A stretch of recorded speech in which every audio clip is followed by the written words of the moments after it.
start here in Pittsburgh, man, with my dog, my brother, team captain, Mr. Cam Heyward signed a 4-year, $65.6 million extension, the richest contract for a defender over 30 in NFL history. 30 is the new 20, ladies and gentlemen. Y'all heard it here, man. Shout out to my dog, Cam, man. And it couldn't happen to a better guy. You know, you talk about a guy that's been, you know, a big dog in the community, multiple time Walter Payton Man of the Year award winner here in Pittsburgh.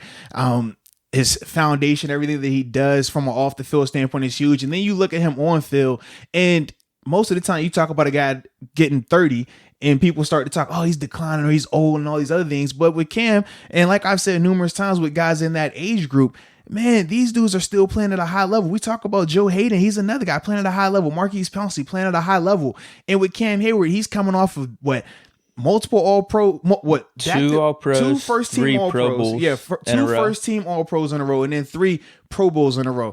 That's huge time productivity right there, man. That's not something that just happens by fluke. That's not, like I said, with the Pro Bowls where it's more of a popularity contest, because we've talked about numerous times, Cam does not get the type of love that he should get. We talk about how we saw him dominate Quentin Nelson, and Quentin Nelson is viewed as the best guard in the game, right? People debated between him and Marshall Yonder. He dominated Quentin Nelson, and people still wouldn't even give him the props for that. They would just say, oh, Quentin Nelson had a bad game. Oh, it was an off game for Quentin Nelson. Maybe he's not as good. Like, no.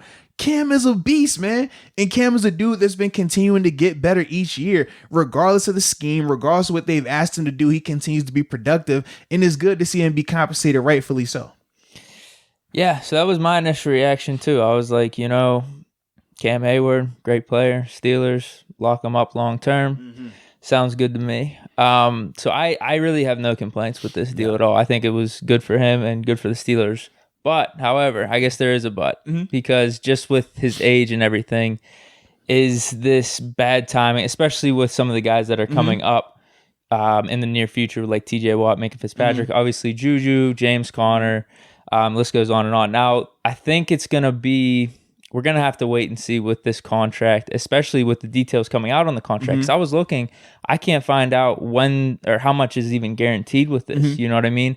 So 5 years, this would go into, I think he's going to be 30. He'll be 35 would be the last season of this. And he'll be getting paid like an average of $15 million throughout all these seasons. So $15 million at 35, it just, it makes you question a little bit like, man, is this going to be worthwhile at that point? Because as his game is, I guess, aging, he is, his game is aging like fine wine up to this point. Absolutely so has. I think for the next 2 or 3 years, for sure, I don't think we're going to see any drop off. I think he's going to be basically what he has been these last couple of years. But I guess at 34, 35, is that going to be something we're regretting? I don't think it's really something we got to be hammering home right now, because let's just celebrate us signing a great player. But with all, I guess it's just something to consider at least. Like, was this the best price? You know what I mean? Well, this is the thing how I look at it, man. People can always talk about the future, and like you just said, we're not even talking the next 2 seasons. We're talking 3-4 years out. If that's your biggest concern, 3-4 years out, I think we're fine. It's no different. We talk about with the quarterbacks and their contracts, right? Well, this guy's going to be in his 40s by the time this deal is done, and et cetera, and stuff like that. With quarterbacks, we tend to just act like, oh man, it's not an issue at all, man. It's okay. Just go ahead.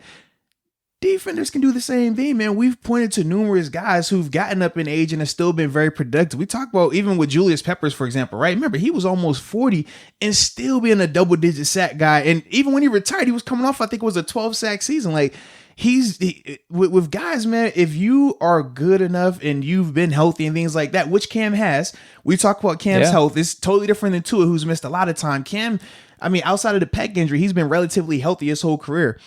There aren't any signs that say, oh, he's going to be slowing down and you should be concerned about it. And you also have to remember, too, 3-4 years from now, that market is going to reset again. It's going to be a whole new wave of guys getting paid again. And that 14-15 that he could be getting per year could potentially look good by the time, right? Because his contract recently, you would say, is a bargain. I think he was getting $10 million a year. No, he was going to get actually $9 this year. Yeah. And you think about $9 compared to, you got the guys who are your quote unquote top dogs, your Aaron Donalds, your Fletcher Cox. Javon Hargrave just got paid, what, $13 million a year? Absolutely. Yeah. And we know from a productivity standpoint, Hargrave, I mean, we were big fans of him and what he did here in Pittsburgh, but let's be real, Cam was the guy up front. So for me, when I think of that, yeah, I'm not worried at all about the money that he's getting right now. And when we talk about just the other guys who were up to get paid, we understand with TJ Watt, he's going to get his deal regardless. This Cam deal has nothing to do with TJ. That's the reason why Bud Dupree didn't get an extension, is because that money is going for TJ. We know that. But when I say outside of TJ, because Minka, let's be real, Minka, you still have almost 3 years before you even have to consider paying him. Probably a franchise tag for him, worst case scenario. But you still got the 5th-year option. It's similar with TJ as well. So even with TJ, you have 2 years. This year, 5th-year options, they already said. And then with Minka, you got 3 years. You have these this year, next year, and then a 5th-year option as well. So you have time with both of those. The guy that really, I guess, dictated if you were going to pay somebody right now would have been Juju. Yeah. He would be in that conversation, James Conner. And between Juju, James Conner, and Cam is the far and away more productive player and more impactful and more meaningful. You take Cam off that D-line, you're going to have question marks. You're going to have issues. Those pass rushers, TJ and Bud, they're not going to be able to do what they do. Whereas with Juju, we've already talked about how, man, you look at the receiving room right now between Deontay Johnson, Chase Claypool, James Washington. You don't necessarily, if Juju wasn't out there, you could still be fine and get away with it. That's not the case with Cam. And even in the running back room with James Conner, we talked about, okay, we're hoping that James could bounce back to what he was beforehand. But even if he can't, you still have multiple guys back there to get the job done in some way, shape, or form. So that's why for me, when I look at Cam getting his deal done, I don't see any negative to it. I'm like, people could just say the age because that's what people say. But other than that, there is no factual information to back up those concerns when it comes to him. So that's why for me, man, I think it's a great situation, a great deal. And I'm glad that they were able to get it done because Cam talked about, I think it was a week ago, where he said, man, it felt like the negotiations had stopped. Yeah, and it was going to be a farewell tour. yeah, that's what he said. He said, my last ride. And for him to be able to get the deal done, shout out to Kevin Colbert, shout out to Mr. Rooney and Coach Tomlin, them being able to get it done before the season started, which is their, that's deadline that they implement. Yeah, that was huge because after he would have played this season, who knows what his market would have been if he goes out there and has another 10+ sack season, first team All-Pro. Man, that number that we just looked at, that 4 year for 65, that could be even higher depending on what he would have done this upcoming season. So I thought it was good on their part. And once again, man, I just had to throw this out there. I hate negotiations, bro. Why does it have to take this long? I feel like all of us that have been in negotiations with the Steelers and we end up getting a deal done, it always comes down to the last couple of days, the last couple of hours. I just don't get it. Like Cam said, when Cam got to talking, I said, man, I felt you 100% because it was the exact same situation. He's like, yeah, we were talking. It was going good. These guys said, we stopped talking. I'm thinking it's over. Oh, he calls me in. I come in. We get the deal done in a couple hours. It's done. Now I'm here. Still for life. I'm like, dude, I feel you because, yeah, we had the conversation. Thought it wasn't going to work. I was packing my bags ready to leave. He called me to come in, sign the deal. Now we're good. It's crazy. I don't understand why it always happens like that in Pittsburgh, man. You think back now, this deal didn't go as smooth from a long-term standpoint, but Cortez Allen, he's another guy. Remember, he signed his deal the day before the 2014 opener against the Browns. Literally, we're in the hotel on that Saturday night, and he's signing the deal. And we're like, yo, this is nuts. Like, you had all season to get this done. Why wait to this time, man? I do not remember that one at all, but you were on the team, so that's that probably was my why. first year. That's why I remember That's why you remember that. I remember sitting in the hotel, and I'm just like, dude, you literally just like, bro, we got curfew in a couple hours. You signing a contract right now. This is nuts. Like, yeah. He was going into his last year. He didn't hold out. Yeah, he was going into his last year. Yeah. Mm-hmm. Yeah, so when I think of it, I'm just like, why does it always got to come down to the end, man? Can't we get this done like a month ago, 2 months ago? Like, you knew when the season ended that you wanted to get him to a deal. So why we wait so long, baby? The drama, anticipation. I don't know.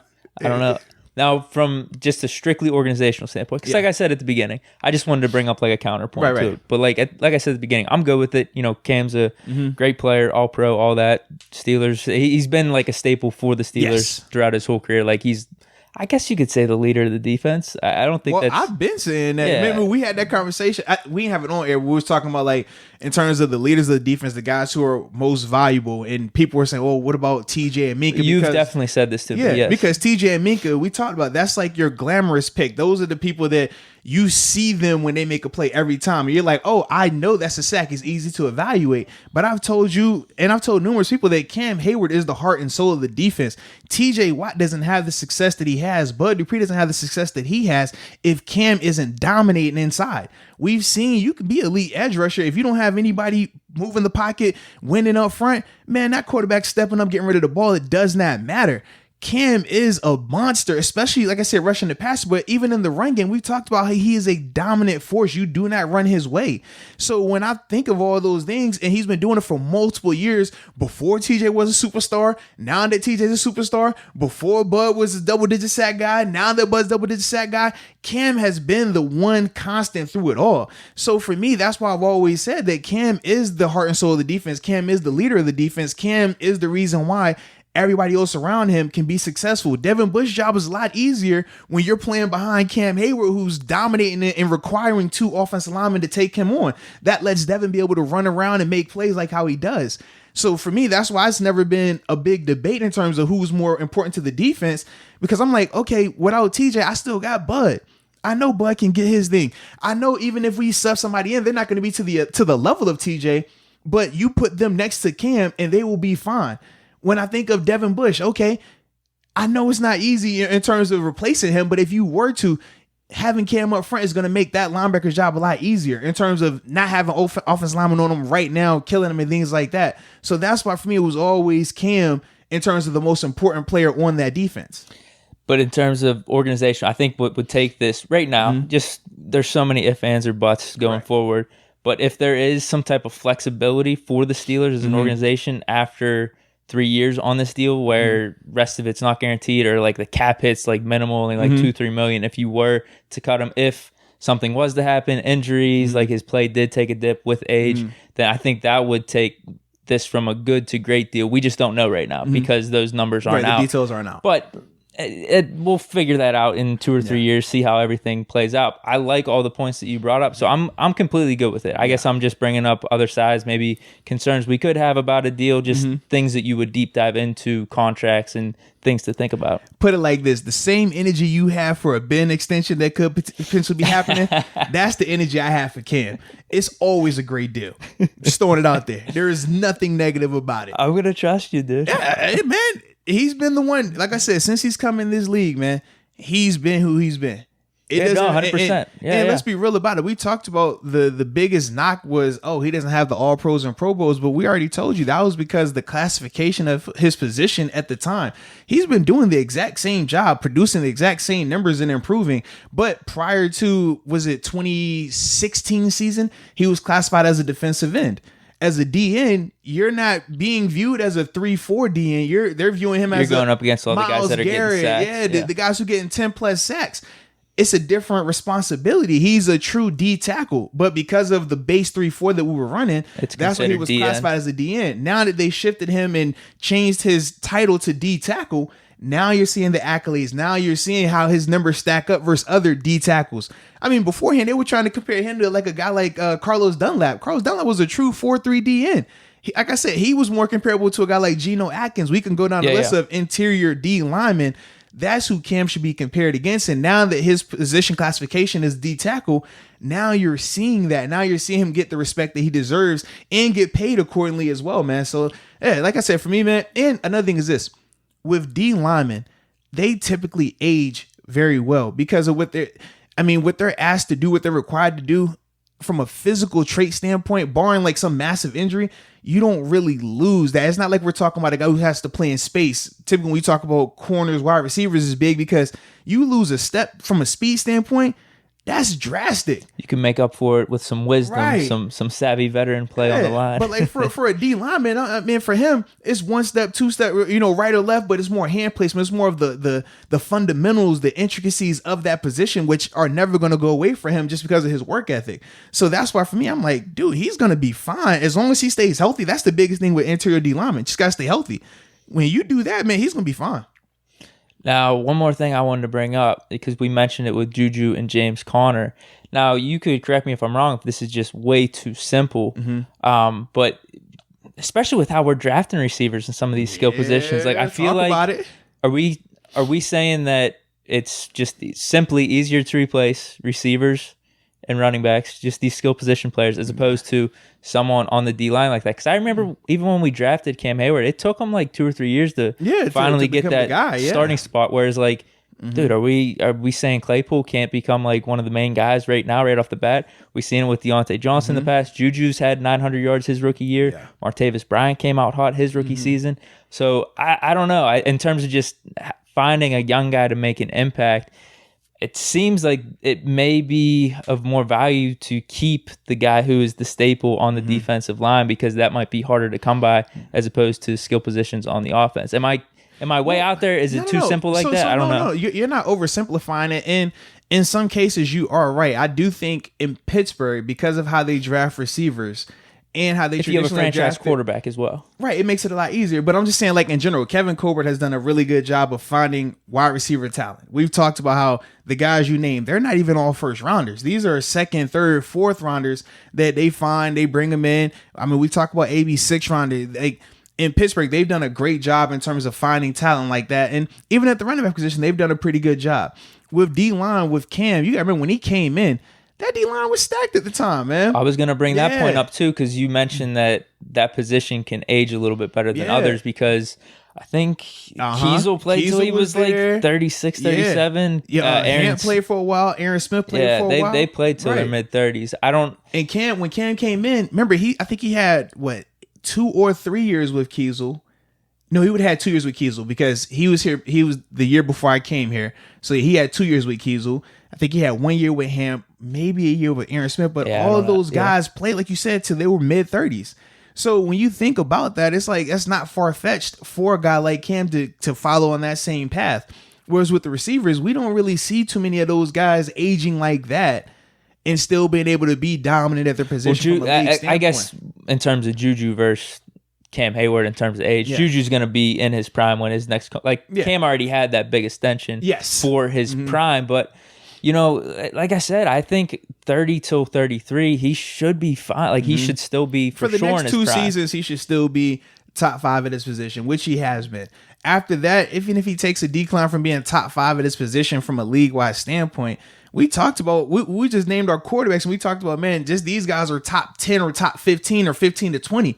If he's still in that range, that's still dominant, because we talked about what it looks like. If he could provide that leadership, whatever it is, to the defense, it could still be worth it for sure. Yeah. Like I said, for me, I think he will, just because his work ethic. He's a guy that has never wavered because of the money that he's received.